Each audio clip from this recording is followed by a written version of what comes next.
Salut à tous, j'espère que vous allez bien en cette nouvelle année 2023. Ouais, je sais, je vous la souhaite en retard. Et comme on dit du côté du Gabon, Bambambou. Ou comme dirait mon imam, Shanatova. C'est de l'hébreu. Ouais, de l'hébreu. Ah bon? Merde, attends 2 secondes. Ça voudrait dire que je serais... Suédois. Non, on divague toujours par ici. On change pas les méthodes qui gagnent. En tout cas, je vous adresse mes meilleurs vœux pour cette nouvelle année 2023 qui s'annonce. Un conseil, restez en vie. Car, comme dirait Nicolas Sarkozy, mourir, c'est pas facile. Je sais pas si vous êtes les mêmes ou si vous êtes de plus en plus nombreux à regarder mes vidéos parce que honnêtement, je regarde pas du tout les stats. C'est pas mon délire. Mais je réponds aux commentaires. Quand je upload une nouvelle vidéo. Pas autrement. Mais je vais en faire de plus en plus souvent, donc je vais répondre de plus en plus souvent. Bref, voilà. Entrons dans le vif du sujet si vous voulez bien, comme dirait Mandingo. Les vrais connaîtront la référence. Allez, on est parti. L'année dernière, j'étais parti passer le nouvel an chez mon meilleur ami, Mali, on va l'appeler comme ça. Lui et moi, c'est à la vie à la mort. Ouais, à la vie à la mort, les gars. Mon 4e frère, comme je l'appelle. On se connaît depuis qu'on a l'âge de 3 ans. Et le mois prochain, il fêtera son anniversaire. Je donnerai pas son âge. Parce que ça risquerait de devenir indécent. Autant pour lui, surtout pour moi. Donc, non, cherchez pas. Et comme mon autre ami Eric, en fait, il vit le French Dream. Marié, 2 enfants, propriétaire d'une maison dans le sud de la France, mais pas d'animal de compagnie. Le French Dream. Bref, on se rappelait bon vieux temps quand la vie était insouciante. Le destin avait fait que, après de nombreuses années dans des collèges différents, nous nous retrouvâmes dans le même lycée. Et comble de l'ironie, dans la même classe. C'était le feu, les gars, le feu. Là, c'était la partie sympa du récit. La moins sympa, c'est qu'en fait, c'était le genre de lycée public, situé en centre-ville et qui n'a de public que le mot, situé sur la pancarte. Parce que, à l'intérieur, tout évoquait un établissement privé, genre un établissement public de haut standing. Comment je le sais? Comment tu sais, tiens? Vas-y, dis-nous. Dis, vas-y. Hein? Ouais, vas-y. Oh. Hein? Alors, c'est vrai. Non, c'est vrai. Comment tu sais ça? Tout simplement parce qu'avant d'atterrir dans un collège public, j'avais fait du CE2 au CM2 dans un établissement privé. Donc je savais déjà distinguer le caviar des œufs de lin. En fait, le caviar, ça vient de l'esturgeon principalement. Bref, et c'est dans ce même état d'esprit, et après avoir passé 4 ans dans ce marécage intellectuel qui était mon collège, que je décidais, en prenant une option très spéciale, de niquer la carte scolaire. Comme la moitié des gens de ma classe. Bref, ayant grandi dans un quartier populaire, dans une région et à une époque où les blancs n'étaient pas encore une espèce en voie de disparition, en tout cas dans les environs, on pouvait trouver tout dans mon quartier. Les plus nombreux, c'était les Marocains, évidemment, c'est encore le cas aujourd'hui, notamment les Rifins. Nador, Kenitra, représente, les gars, dédicace.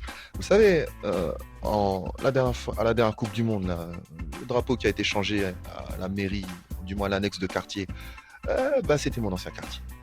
Voilà. Mais il y avait aussi des Congolais, des Gabonais, des Algériens, des Vietnamiens, des Cambodgiens, des Blancs, notamment d'origine portugaise et polonaise, et évidemment des Blancs au nom bien franchouillard. Dédicace à Virgile, Freddy, Kéké, Johnny, Laurent, Christian, Antoine, Guillaume, ou encore mon gars Tyson. Mon gars, je te dédicace à Ludo, t'es le vrai, t'es le meilleur des gars. Allez, je te fais la bise, à plus. Le genre de gars, vous les croisez aujourd'hui? Si vous pensez que vous allez les bolosser, alors je vous invite tout de suite à composer d'avance le 15 ou le 18, afin de réserver une place aux urgences. Pour vous. Parce que, pour moi, tous les blancs, c'était comme eux. Gueulards, bagarreurs, moqueurs, rigolos, mais surtout dignes dans l'adversité et dans la minorité. Genre Franck Ribéry. Eh ben non. J'ai découvert d'autres blancs. Maniérés, lâches, moralisateurs, superficiels et prétentieux. Notamment quand ils sont entre eux. La différence? Le compte bancaire et l'épaisseur du portefeuille de papa et maman, évidemment. Et ouais, j'ai été dans un lycée public avec des gosses de riches. Et je peux vous garantir une chose. C'est que les élèves qui ne venaient pas du centre-ville, de Henryville ou de Sainte-Anne étaient pour la plupart regroupés dans les mêmes classes. Toutefois, il y avait quelques bourges dans ma classe. On les appelait les Beverly Hills. Et vraiment, c'était des cons pour la plupart. En fait, non, c'était tous des cons. Ce qui était paradoxal quand même avec eux, c'est qu'au fur et à mesure, je constatais, durant l'année, qu'ils fantasmaient sur les gens des quartiers. Ils écoutaient du rap, se donnaient des airs de Kaira, parlaient en verlan, et même se vantaient de connaître telle ou telle personne qui venait d'une cité, Damien. Bref. Mais ça restait quand même des petits enculés qui n'hésitaient pas à nous la mettre bien bas dans le dos et à nous dénigrer quand l'occasion se présentait. Mais pourquoi je vous parle de ça? C'est parce que beaucoup d'entre vous ne font pas la différence entre mixité sociale et mixité culturelle. En somme, t'as beau être noir, si t'es un gosse de riche, seule notre couleur de peau nous rapprochera alors que je me sentirai toujours plus proche de mecs comme Vince, dédicace, qui ont beau être blancs et voter RN, dans le sens on aura pratiquement vécu la même jeunesse, les mêmes galères et le même dédain social de la part des classes privilégiées. Et c'est là l'arnaque des médias. C'est là l'arnaque qu'ils nous vendent avec le vivre ensemble. Ils veulent nous faire croire que les gens des classes populaires peuvent vivre avec des bourgeois, notamment les bourgeois bohèmes. Vous les connaissez, on les appelle les bobos. Mais aussi qu'il serait impossible de vivre entre gens du peuple qui sont issus de cultures différentes. Bon, ok, j'avoue, aujourd'hui, c'est niqué. On est parti trop loin dans le délire. Toutefois, que les choses soient claires. Ma nounou était blanche, une sacrée bonne femme qui avait le cœur sur la main. Mes mères, tout le monde l'appelait comme ça au quartier. Et je peux vous garantir que ma pauvre mère a pleuré pendant des jours quand mes mères est décédée. Dans mon quartier, presque tout le monde parlait avec presque tout le monde. Et les gosses permettaient à chacun de faire ça. Donc, les délires de France insouciante et paisible avant l'arrivée des bronzés, on va pas me la faire. Les Polonais et les Italiens n'étaient pas mieux traités que les Nord-Africains et les Noirs aujourd'hui. Et les histoires de délinquance de la part de Polonais ou d'Italiens, je peux vous garantir que j'en connais pas mal, que les anciens m'ont raconté quand j'étais gamin. Dans les années 30, ouais, l'époque de la bicyclette bleue, là, vous voyez le truc qui vous évoque la belle époque. Bref, jamais les différences n'étaient aussi grandes entre le rural et l'urbain, entre le bourgeois et le prolétaire, entre l'intellectuel et le manuel, entre le français et l'étranger. Aujourd'hui, vous verrez beaucoup de gens qui ne sont pas binationaux, qui ont fait le choix de la France et qui sont prêts à verser leur sang pour la défendre en cas de guerre, contrairement à des Bernard Arnault ou Johnny Hallyday qui ont voulu acquérir la nationalité belge juste pour ne plus avoir à payer d'impôts en France. Pour ceux qui lisent, et ils sont rares, voire très rares, bref, pour ceux qui lisent, si vous prenez des personnages comme ceux de Bardamu dans Voyage au bout de la nuit et d'Aurélien dans Aurélien, les deux protagonistes ont beau avoir été traumatisés par l'expérience entre guillemets de la Première Guerre mondiale, là où Bardamu vit des péripéties en Afrique, en Amérique, se confronte au monde industriel, à la misère humaine, rencontre l'amour et finit par devenir médecin auprès des pauvres, Aurélien en fait, lui, il mène une vie d'oisiveté, sans but, qu'il trouve sans intérêt, et finit même par gâcher son idylle avec Bérénice. Aujourd'hui, quand vous voyez Kader du 9-3 et Enguerrand de Neuilly-sur-Seine, ils aiment souvent les mêmes choses. Rap, foot, manga, réseaux sociaux, voyages, burgers, muscu, porno. Vous me direz, c'est grâce à l'empire de l'oncle Sam. Et c'est vrai, ouais. Mais je m'égare. Et là n'est pas la question. Mon gibier du jour. Ces enfoirés bourgeois qui prônent la mixité sociale et le fameux vivre ensemble. Pour le prix de l'immobilier, ils sont bien contents d'investir dans les quartiers populaires. Mais bizarrement, leurs enfants ne sont jamais scolarisés dans le collège ou l'école du secteur. Comme l'illustre cette gentille femme de gauche. Le quartier de la Goutte d'Or, même si c'est beaucoup rénové ces dernières années, je crois qu'il y a quand même aujourd'hui une population à 80%, j'ai envie de dire même 90% d'origine africaine. Ça veut dire qu'on a dans les classes une majorité d'enfants dont les parents maîtrisent mal le français. Et forcément, ça pose des problèmes pour l'enseignant, pour harmoniser, pour d'une, quand même suivre les programmes fixés par le ministère qui sont à ce niveau ardu. Il y a des exigences, on le sait, dès l'école primaire. Et c'est surtout l'acquisition des fondamentaux, la structure de la langue, la lecture, l'écriture. Et c'est vrai que... Pourtant, je suis de gauche, vraiment. Je suis vraiment de gauche.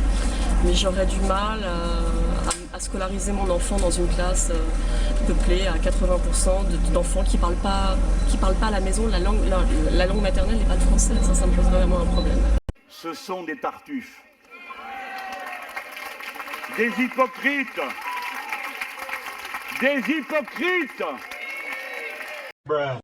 Maintenant, j'ai la certitude que la moitié de l'électorat de son bon vieux Jean-Luc souffre de dissonance cognitive ou de bipolarité. Bref, ils sont complètement jetés. Un peu comme le ministre de l'Éducation actuel, là, Pape Ndiaye, qui estime que... Gna gna gna, l'école est injuste. Gna gna gna, je veux réparer l'école de la République. Mais ce même Pape Ndiaye ne se gêne pas de mettre ses enfants à l'école alsacienne pour qu'ils aient, je cite, une scolarité heureuse et sereine. Gna gna gna. Et là, j'ai une petite pensée pour tous ceux qui n'ont pas eu le choix ou les moyens de mettre leurs gosses ailleurs que dans des établissements bousiers, en ZEP ou en REP+, où je suis sûr que leurs enfants mènent une scolarité sereine et heureuse sur l'échelle de Mad Max. Et vous savez quoi ? Pour connaître les réelles valeurs de ces apprentis sorciers, il suffit juste de leur demander s'ils sont prêts à faire goûter leur élixir à leur propre rejeton. Alerte spoiler, ça parle chinois. Qu'est-ce qui fait que vous vous dites, je vais mettre mes enfants dans une école privée, sous contrat, l'école alsacienne. Pourquoi vous faites ça ? Ça, c'était pour des raisons privées qui n'ont pas grand-chose à voir avec le niveau des enfants. Et donc, je ne vais pas parler de ma vie privée. Ah! Le problème de la mixité prônée par la France d'en haut, c'est que c'est la France d'en bas qui assure le travail d'intégration. Enfin, qui a assuré. Parce qu'aujourd'hui, ils ont tous migré dans les campagnes et les petites villes de province. Car quand tu vois ton fils revenir avec un œil au beurre noir parce qu'on l'a insulté de sale français, de sale blanc, et qui s'est défendu, en mode de la jeu façon American History X, ton regard se tourne vers l'horizon. Et aussi, quand tu vois ton quartier ressembler de plus en plus à Alger ou à Bamako, ton regard se tourne forcément vers l'horizon. Par contre, ce sont les bourgeois qui en tirent les principaux bénéfices. Et ouais. Et par bourgeois, j'inclus autant celui qui vote pour Mélenchon et sa créolisation que celui qui encourage Zemmour et sa remigration. Le bourgeois bohème et le bourgeois de base. Bobo et boba. Yeah. Un peu comme Chapi et Chapeau. Parce que si vous regardez bien, quand il s'agit de voter contre l'infâme au second tour, bah en fait, souvent, t'as une bonne partie de chez Mélenchon qui vote pour Macron et t'as une bonne partie de chez Zemmour qui vote pour Macron. Bizarrement, ça converge souvent sur certaines choses. Et si vous avez un peu du jeu, vous aurez sûrement dû remarquer que Bobo, comme Boba, a un rapport contrarié avec la mixité, qu'elle soit sociale ou culturelle. Ils aiment le peuple, mais quand il ferme sa gueule, il reste à sa place. Voilà. Et par rapport à l'immigration, là, ça vire au folklore. Le Bobo aime les immigrés pour la nourriture, le divertissement ou le sexe, mais les apprécie de préférence loin de chez lui. Alors que le Boba tolère, voire déteste l'immigration, mais apprécie le coût peu onéreux des services qu'elle peut lui rendre. En fait, les bourgeois bohèmes ou de base craignent une seule et même chose, le grand rapprochement. Non, pas le grand remplacement, j'ai bel et bien dit le grand rapprochement. C'est pas de moi, c'est de Pierre-Yves Rougeron. Regardez sa chaîne, elle est très intéressante. Pour faire simple, les bourgeois ne veulent pas voir de bronzés dans les parages, voire même ils ne veulent pas tomber sur des pauvres dans leur voisinage immédiat. Et quand il y en a, c'est panique sous un crâne. Une ville comme Paris illustre très bien ce que j'annonce. Donc Bobo, Boba, c'est la même merde. Les mecs, quand ils voient un mec des classes populaires, soit ils le sucent, soit ils le rejettent. Mais ce qui est drôle, c'est qu'ils veulent s'approprier sa posture, ses codes et son style. À titre personnel, la mixité sociale, c'est une arnaque. Un entre-deux, un temps limité où deux camps cohabitent tant bien que mal avant que l'un des deux ne surpasse l'autre et que le vainqueur prenne une influence sur l'environnement social. En somme, c'est soit la gentrification, soit la paupérisation. Et le perdant n'aura pas d'autre choix que de se barrer ou d'être invité à le faire par différents moyens. Hausse de la délinquance et détérioration des services urbains d'un côté, et hausse des prix du loyer et des biens de consommation de l'autre, dans la mesure où je me suis élevé socialement. À une échelle somme toute modeste, je le reconnais. Retourner dans mon quartier d'origine serait comme un échec pour moi. Vous savez quoi ? Demandez à une personne originaire des classes populaires et qui s'est élevée socialement quelle est l'une de ses pires craintes, et elle vous répondra ceci. Car c'est assimilé à un retour à la case départ. La mixité n'est pas un idéal, mais plutôt un moyen permettant d'assurer la cohésion nationale et de faire en sorte que des gens d'horizons, de traditions, de religions, d'opinions différentes puissent se côtoyer, se parler, sans pour autant se détester, se haïr ou s'étriper. Et malheureusement, dans la bouche et dans la tête de nos bien-pensants, c'est une finalité, et parfois une crainte. Sauf que, si vous mettez un chômeur d'origine malienne dans le 16e, bah ça restera un chômeur d'origine malienne dans le 16e. Soit un pauvre déraciné dans un quartier riche qui va l'ostraciser, voire le rejeter complètement. Et je pense pas que sa situation se sera améliorée, car on aura juste déplacé un problème d'un endroit à un autre. Après, beaucoup me demanderont ce que je pense des quotas. Simple. Il en faut, car ces enfoirés de bourgeois, c'est les rois de l'entre-soi. Ouais, c'est le nom politiquement correct pour le communautarisme des gens friqués. Mais il en faut avec modération, sinon on tombe dans des situations ubuesques comme au Conseil de Paris qui préfère payer des amendes par rapport à la parité au lieu de la respecter car il y a plus de femmes que d'hommes. Mais là, on est dans un autre type de mixité, dont je parlerai sûrement un de ces jours. Quitte à pousser le vie jusqu'au bout, je finirai par cette citation. J'abhorre le racisme. Je déteste la xénophobie. Je crois dans la force et la richesse de la diversité. L'auteur, Nicolas Sarkozy. Mais vous fumez, monsieur. Vous voyez comme quoi tout est permis sur ce sujet. Là, franchement, les gens se foutent de la gueule du monde parfois. Quoi qu'il en soit, je vous remercie pour votre attention, votre écoute, votre soutien aussi. Et à très bientôt, j'espère. Au revoir. Et pour citer une dernière fois Nicolas Sarkozy. Je n'accepte pas dans nos écoles qu'il y ait des tables juifs et des tables musulmans. Et si dans sa famille, on ne mange pas de porc, eh bien le jour à la cantine, il y a des frites et une tranche de jambon, eh bien le petit ne prend pas de tranche de jambon et prendra une double ration de frites. C'est la République. La même règle et le même lieu pour tout le monde. C'est ça la République.